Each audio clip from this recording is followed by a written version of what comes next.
1976 সালে রমজানের এক বিভীষিকাময় রাতে ৮ জনকে ব্রাশফায়ার করে হত্যার ঘটনা আইনজীবী শিশির মনিরের জীবনকে সম্পূর্ণ বদলে দেয়। এই হৃদয়বিদারক ঘটনায় তাকে আইন পেশায় আসতে অনুপ্রাণিত করে।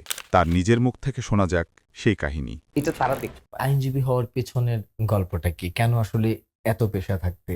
আপনি তো ছাত্র শিবিরের রাজনীতি করেছেন। চাইলে ওই ভাবে জামাত ইসলামে এসে পরিপূর্ণভাবে রাজনীতির সাথেই যুক্ত হতে পারতেন, বা অন্য আরো অনেক পেশা আছে, সেই পেশায় যেতে পারতেন। কোনো বিশেষ ব্যক্তি দ্বারা কোনো অনুপ্রেরণা আছে কিনা, বা কেন আসলে আইন পেশায় নিজেকে যুক্ত করলেন?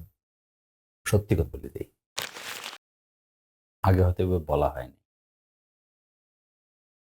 1976 সালে আমাদের বাড়িতে 8 মার্ডার হয়, যে মার্ডারটার কোনো বিচার হয়।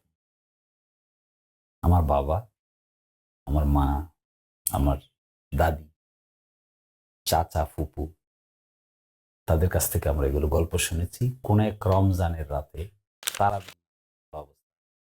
ব্রাশ ফায়ার করে 8 জন লোককে মেরে ফেলা হয়।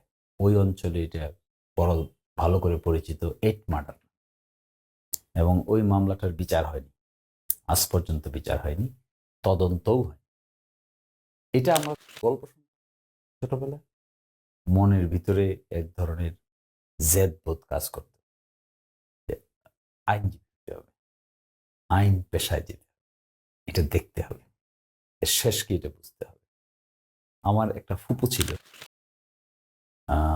অল্প বয়স, শিশুকালই তাকে।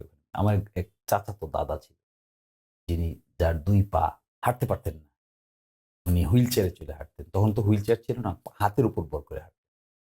তিনি ক্যাশিয়ারের ভূমিকা পালন করতেন, সবসময় বসে থাকতেন দোকানে, তাকেও মেরে ফেলা হয়।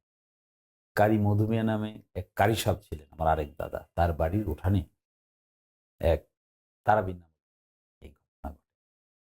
তো এইগুলো আমরা ছোটবেলা শুনতাম, আর মনের ভিতরে এক সময় এক ধরনের স্বপ্ন বুনতাম, আইনজীবী হব, আইনজীবী হলে কোনো একদিন এই বিষয় তোলা হবে।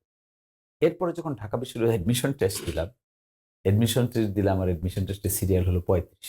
যে জেদ নিয়ে ল পড়লেন, সেটার কি করতে পারে? সেটার আর কিছুই হলো না, কারণ সেইটার যে বাস্তবতা এবং যে সামাজিক অবস্থান, সেই অবস্থান এবং পারিপার্শ্বিকতার কারণে আমরা সেটাকে নিয়ে আর ঘাটাঘাটি করতে চাইনি। ফরগেট